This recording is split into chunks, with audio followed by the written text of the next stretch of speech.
నమస్తే. One TV ఓం శక్తి భక్తి channel కు స్వాగతం. తిరుమల తిరుపతి దేవస్థానం గురించి అందరికీ తెలిసిందే. దేశంలోనే అత్యంత సంపద కలిగిన ఆలయంగా ప్రసిద్ధిగాంచిన తిరుమలలో ఎన్నో ఆసక్తికర విషయాలు, రహస్యాలు దాగి ఉన్నాయి.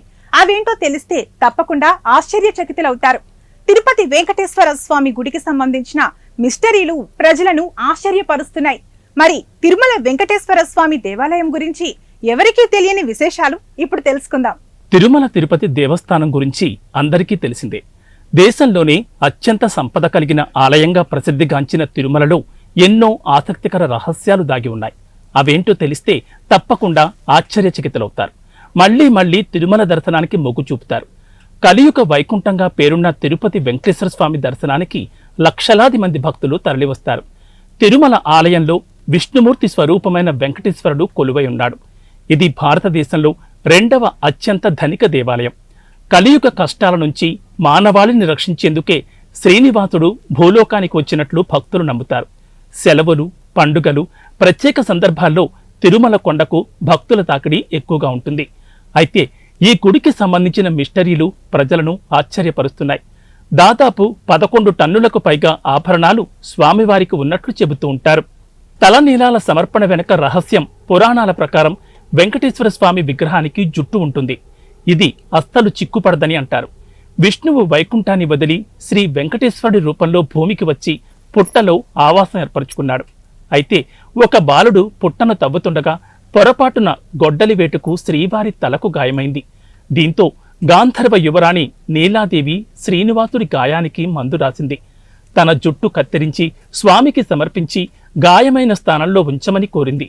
ఇందుకు ఆయన అంగీకరించి జుట్టు కోల్పోయిన ప్రాంతంలో అతికిస్తారు. నీలాదేవి భక్తికి మెచ్చిన వెంకటేశ్వరుడు తన ఆలయానికి వచ్చి పాదాల వద్ద జుట్టు ఉంచిన ప్రతి ఒక్కరికి తన ఆశీర్వాదం లభిస్తుందని చెబుతారు. అప్పటి నుంచి స్వామికి తలనీలాలు సమర్పించే ఆచారం ప్రారంభమైంది. తిరుమల పుణ్యక్షేత్రంలో కొలువై ఉన్న వెంకటేశ్వర స్వామి కళ్లను ఎప్పుడూ మూసి ఉంచుతారు. తెల్లని గుడ్డ కడతారు. స్వామికి శక్తివంతమైన, ప్రకాశవంతమైన కళ్ళుంటాయి. ఆయన కళ్ళు విశ్వశక్తికి మించినవని, అందుకే భక్తులు స్వామి కళ్ళలోకి నేరుగా చూడలేరని పండితులు చెబుతారు. అందుకే వెంకటేశ్వర స్వామి నేత్రాలను మూసి ఉంచుతారు. అయితే ప్రతి గురువారం స్వామి కళ్లకు ముసుగును మారుస్తారు.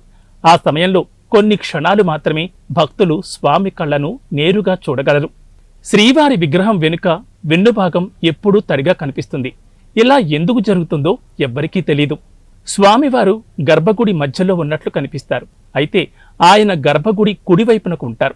స్వామివారిని రోజు కింద పంచె, పైన చీరతో అలంకరిస్తారు. స్వామి కిరీటం, తిరుపతి వెంకటేశ్వరుడు ధరించిన కిరీటం మధ్యలో మేరుపచ్చ అనే భారీ రత్నాన్ని అమర్చారు.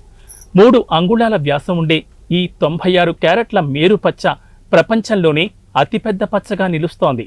తిరుమల గర్భగుడిలో స్వామి విగ్రహానికి వెనుక ఉన్న గోడల నుంచి సముద్రపు అలల శబ్దం వినిపిస్తుంది.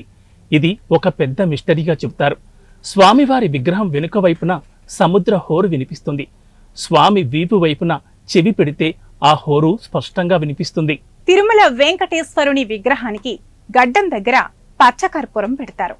సాధారణంగా దీనికి రాళ్లను పగలుగొట్టి చీల్చే స్వభావం ఉంటుంది. కానీ పచ్చకర్పూరం స్వామివారి విగ్రహంపై ఎలాంటి ప్రతికూల ప్రభావం చూపదు.